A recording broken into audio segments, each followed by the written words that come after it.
Hello, everybody. Hi. Welcome, welcome, welcome. Come in. Let's have a conversation. Let's talk about what's been going on. Let's talk about what's coming up. We've got a beautiful new moon coming tomorrow, which is going to be the third moon for the month. This has been a 3 moon month. It has been busy. I don't know about you guys, but I have. Hi, Emerald Empress. I have definitely been feeling it, and oh my goodness, let's get in here, you guys, and let's start to talk about what's happening this week. Because even if you've listened to the weekly horoscope, even if you have, I hope you've come over and listened to the astrologyhub.com podcast. It launched this week, and I swear I was so nervous.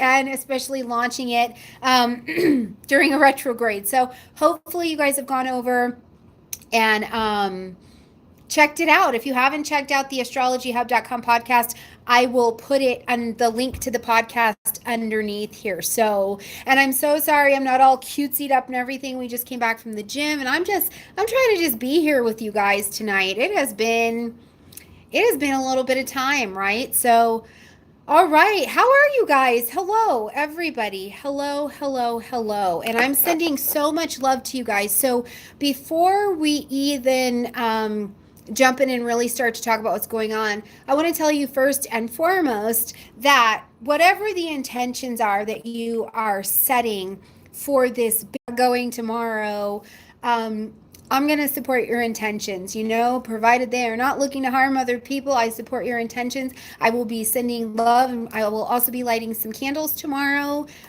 just to support what everybody's got going on. So, you've got a big life and a big journey available to you, and I support you in that 100%. So, okay, you guys, let's talk about this last couple days. Excuse me. Hello. What about all of July? Yes, these eclipses have definitely brought some new energy to the surface. I don't know about you guys, but I had things revealed to me. I had system changes that I was like, wait a minute. Plus, I had a nodal return on top of all of that. So, I'm going to just spill a little personal tea for you guys and share with you guys some things that have been going on. So, I did get married at the end of June, which was so brilliant and so beautiful. But at that time, at the end of June, both myself and my new husband were both having nodal returns, and we did the nodal return right. I was actually sick, spent a week in the hospital, and 4 days before we got married, had abdominal surgery. So that is how you do a nodal return, okay? I'll tell you what, you do just these life-changing things that happened, and then we got married. And rolling into July, I ended up being around a person who's in another group that we're a part of, and I caught his respiratory infection. And I was like, you have got to be kidding me. You have got to be kidding me. And then the eclipses are rolling in. And here's the brilliance of all of this, right? All of this is happening. And thank goodness that somewhere in there before then around is about birthday time, right? And I'm a Taurus, Virgo rising, but at birthday time, I got this inkling that Stormie Grace better do some working ahead, some recording ahead, getting some things ready, getting things prepared, because information was going to present in July with these eclipses, which it did. So that whole time, we didn't miss a beat with any of these videos, because I trust the astrology back around birthday time to have us ready and prepared, right? So we got to keep rolling over here. So it's a way that you can also use your astrology. Trust when you get these big energetic bursts of work, of activity, of productivity, whatever's showing up for you, and work with them then, because you may need them down the road. Now, in July, we've got this continuation of the Cancer and Capricorn axis that we're working. So these ideas of the feminine, the masculine, home versus work, structure versus nurturing, right? We've got all of these ideas that are continuing to work. So hello everybody, as we continue to look at the way that these energies are showing up. Because eclipse energies work in sets and in pairs, we're going to see this eclipse energy still be somewhat activated as we move towards 2020, right? When we'll have all of the big daddies at the end of the year. We'll have Saturn, Pluto, Jupiter, everybody hanging out down there in the Capricorn energies. So what you are experiencing shifts in, and it doesn't mean that your eclipse time had to be hellacious and terrible and all over the place. It doesn't mean any of that. Everybody got some kind of awakening or realization that has come to them with these eclipse energies, because what happens with the moon energies, it unveils the things we couldn't even see that we couldn't see, right? So in one way, with the solar eclipse being in Cancer, in some way there's going to be nurturing, there's going to be family, there's going to be domestic things, there's going to be some layer of defense or reaction that will become different in your life in this next couple months, right? Something was presented there. You will step out differently. Maybe you stop freaking out when you see that one person every time, or you have a different reaction about things from the past. Whatever it was, there will be a shift in your Cancer energies. Now, exactly what department of life that's going to be for you will depend on what house it was happening in for you, okay?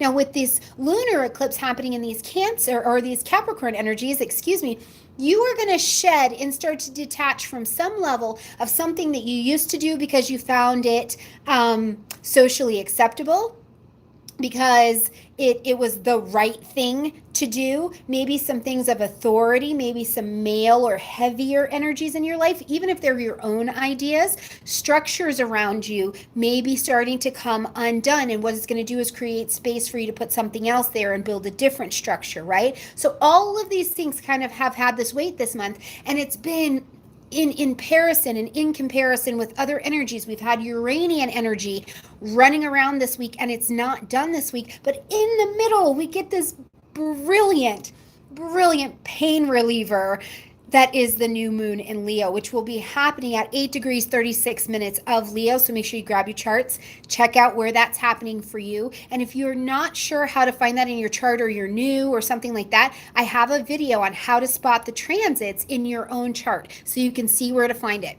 But in a general way, what you're going to do is look for 8 degrees and 36 minutes of Leo on your chart in your wheel, okay? Now, before we jump fully into that moon, I do want to talk about this week. Now, we started out this week, so yesterday, I don't know about you guys, but first of all, it's Mercury retrograde, which I think you should make friends with the retrogrades, because they are helping us do something. They are helping us see something. They're helping us clean up so that we can have the best success moving forward, right? Mercury has retrograded between both Cancer and Leo energy. Started out in Leo, is now in Cancer energy, right? So you've had a chance to look at, rethink, and redo some things, right? For me, this Mercury retrograde was so much about female issues, female systems within my own body, right? And I've gotten to go back and clarify and clean those up. And yesterday, we had the Sun and Uranus in a square to each other. And I don't know, what kind of day did you have yesterday? Mine wasn't hellacious. It wasn't terrible. It wasn't awful. But I had this sense of like, not even anxiety, just a little bit of like being a little irritable, like just a little, I had a little side eye at the world yesterday. And so it can produce this energy of uncertainty, or the energy that's swirling is so electric. When you have the Sun and Uranus and they come together and they're in a square, and a square energy, you guys, stimulates action. It stimulates a movement. So we've got two electric energies stimulating movement within us, or stimulating energy within us. And it is kind of like, you try not to get fried by all that energy. But it can create an energy that is a little bit like there's just uncertainty. There's a little anxiety. There's a little edge to what's going on. I don't know about you, but I definitely had a little moody going on yesterday. Plus, I've got all this revelation of female stuff going on. So yes, the moods, the feels were absolutely real for me yesterday. So I don't know what kind of day you had. But I tell you, and I bring this up before talking about the moon, because where we've had the Sun and Uranus square here on Monday, we're going to have a repeat of that kind of energy. So if Monday felt a little rough or a little edgy or pokey for you, pay attention to Friday, because Uranus is going to square Venus then. So this is going to bring this focus on relationships, on finances, and on whatever your Venetian energies are, whatever those Tauran energies are. So wherever those houses are that are squaring across for you, right? Wherever it feels like the challenge is at, wherever you feel stimulated into being irritated or into movement, use that energy. Go with that. A square can really be so useful because without it, you might not have made any progress. You might not have moved forward. You might not have taken action. With Uranus in the mix, this is unexpected things, surprising information. Maybe it's just you need to do something so different. And the square has come and created a space where it's like you have got to get out of this rut. You've got to get out of this routine, or it shakes you into some brilliant idea of how to do something different, okay? Then we come around to tomorrow, where we've got this new moon happening in Leo. At a new moon, we're going to plant our seeds of intention, right? This is a dark time. This is the dark moon, right? We don't have a ton of reflection happening from the sun energy. So you're planting these seeds of intention kind of in the dark, and you don't really know what they're going to look like when they blossom on this other side. Now, at this new moon, besides planting seeds of intention for something entirely brand new, it doesn't have to be that at all. You can be planting seeds of intention to continue growth on something. You can plant seeds of intention to be shown maybe where you need to course correct. Plant seeds of intention with this Leo energy of where do you need to be bigger? Where do you need to allow that creativity? Where do you need to allow yourself to take center stage in some way, shape, or form? So remember, at the new moon, just because the moon is new doesn't mean that the project or the thing that you're trying to revolve your energies into has to be. Look at your chart, see where the Leo energies are at, which department of life, so which house it's happening in, and then you can really see where you can create the best with those energies, okay? Now, this new moon in Leo is big energy. Hopefully you've watched my new moon in Leo video, so we're not going to go too much in depth at that. But because it's Leo energy, it's big, it's bold, it's brave, it's generous, it's loving, it's expressing. And because these energies are going to be working with a couple asteroids, right? We're going to have energies happening not only from a very busy Leo energy. I mean, everybody and their sister is over there, right? We've got the sun, we've got Venus, we've got the moon, we've got Mars, right? Like, and then we've got a new moon happening over there. So the energy of Leo is big, busy, and abundant, which is moving us into this place of expression. So don't be surprised if over the next 4 weeks you find expression being the key to something that you're doing. You have to say it. You have to do it. You have to bring it to the surface. Now, this moon is also going to be in square to Uranus, who's in Taurus, who is challenging us on value, right? Uranus is like, hey, we need to break free here. Do you need to get right with your money? Do you need to get right with your body? Do you need to get right with how you're eating? Do you need to get right with your finances? Do you need to get right with your self-esteem? Right? Has your self-esteem, have you been sitting in the back, maybe not speaking up for yourself? Have you been the person speaking too much up for yourself, right? Because there's that place of learning that has to still happen if we're going to use these moons right? You can't be the only one with the answers, but you also can't be the one with all the answers and not sharing them. You know what I'm saying? So this is definitely going to be a cool energy to watch ourselves expand. Now, this moon is also making two different fire trines, and this is already in a fire element, so this is some good be fire, burn bright energy. And the other reason I tell you the new moon doesn't have to mean a new project is that Leo energy is a fixed energy, right? So he's not really pumped to be starting or ending anything, right? He's happy to make grow, make develop, make big, make burn brighter, make more intense, make more impassionate, make more passionate the things that are already there. What do you have in your life that needs your attention, that needs your movement, that needs a little of your drama? Maybe not the bad drama, right? Like no need to go to jail, but you know, where do you need to throw comfort out of the window and say, I'm going to do this way? And in a trine, which is a brilliant pocket of opportunity, and it is a opportunity that can be so easy that you actually miss out on it, right? With this trine over here to not only Jupiter, who's in Sagittarius, that's like boom, right? Because remember, Jupiter's not just having you expand for no reason. Jupiter says, I've taught you this. I'm giving you the wisdom of this. Now take it out and help somebody else. Take it out. You expand by taking it out, by giving it away, right? Like give it away to keep it is kind of the idea here, right?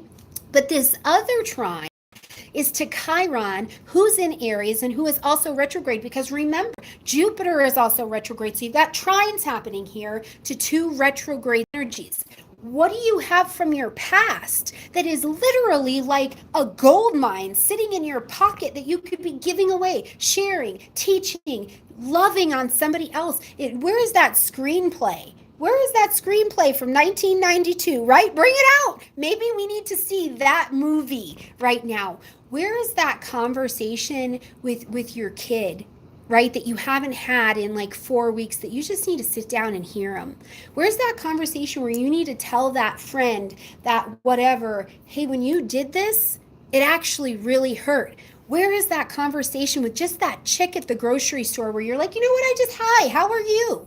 I hope you're having a good day.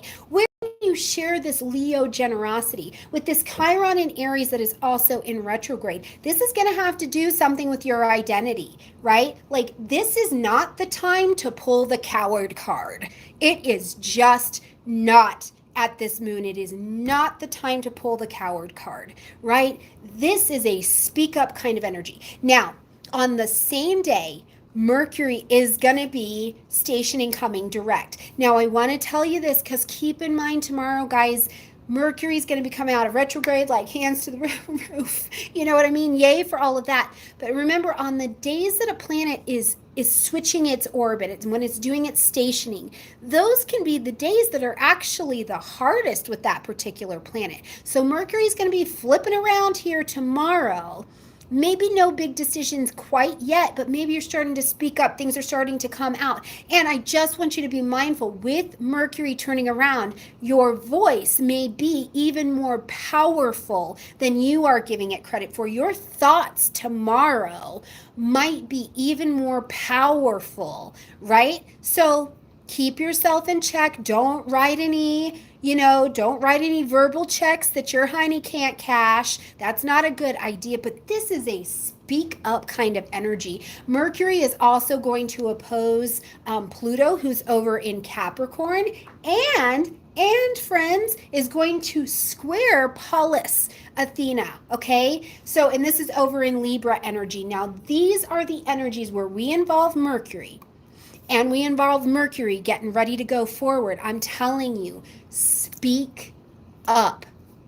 Speak up. Speak with love. Speak with wisdom. You've got a trine to Jupiter, so speak with wisdom, but speak up. This is not free license to just go shout your mouth at whatever and tell people what you think that they should know, right? Yes, no verbal vomit, please. But go speak up.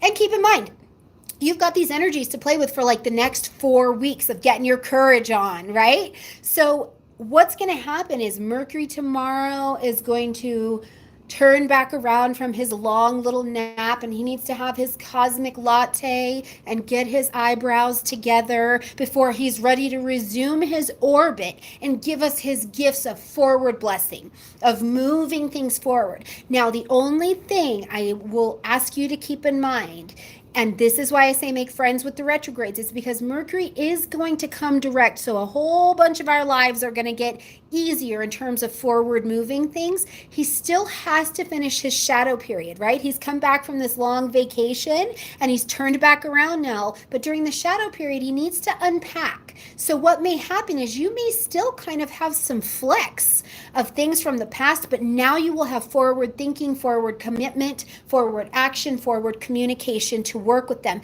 And if you use this new moon, channel that Leo energy and be big and be brave about it. So I want to just throw you an example. So for me, this particular moon is going to be lighting up my 12th house. These Leo energies that have been working through my 12th house, right? So not only have I gotten to do some female system cleaning out because they make connections to other things in my chart that have to do with those female systems, that have to do with my sex organs, that have to do with my reproductive system, my sexual health. All of those things have been things, even just so far, I've been able to use these energies to connect with. Now, with this Leo energy over here being activated in the 12th house, you guys have no idea what I'm working on back here for you, because I'm working on it in quiet, right? Sometimes you gotta hustle hard and humbly in quiet before everything gets to explode out to these people,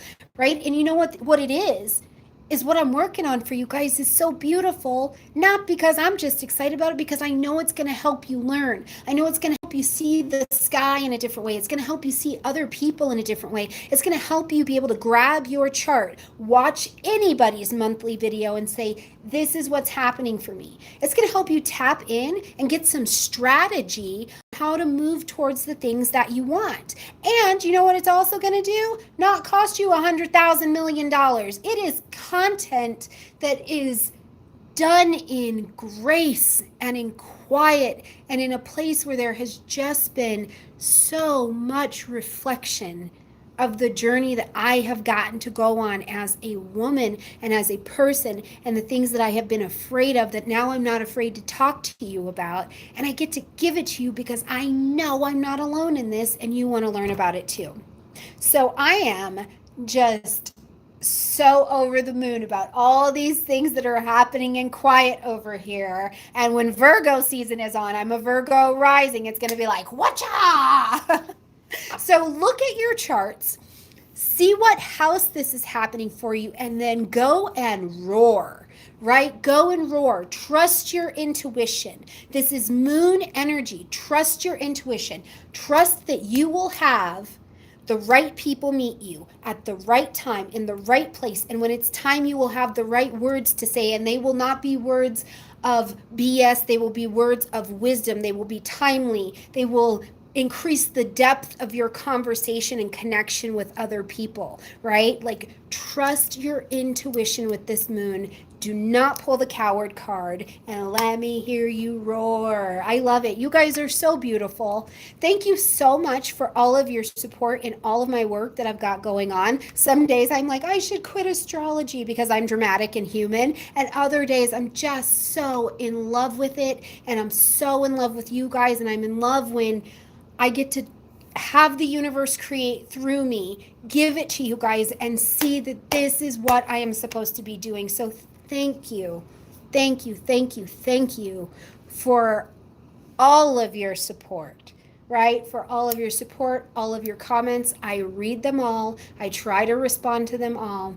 And I try and give you guys the best of what this little Taurus has got to give. So if you have feedback, if you have suggestions, if you're like, Stormie, I absolutely need to learn about this piece of astrology, let me know, because maybe there's another person who's trying to learn about it, and we adjust the schedule of timing of how new content comes out so that I can teach you, okay? Speaking of learning, we've got the last couple positions open in Astrology 101, 102, which will kick off in September. You guys, September, that first week in September. Hold on to your pants because it is cosmic laser tag going on up there. So I look forward. I hope to see you in class. If you need a reading, you need a chart, you need a whatever, you just need some Stormy love, let me know, okay? You guys, I got to go to bed. I got to put my eye cream on. But I love you guys so much. I'm sending you love for your intentions for the moon tomorrow. And I will see you guys very, very, very soon. Bye, everybody.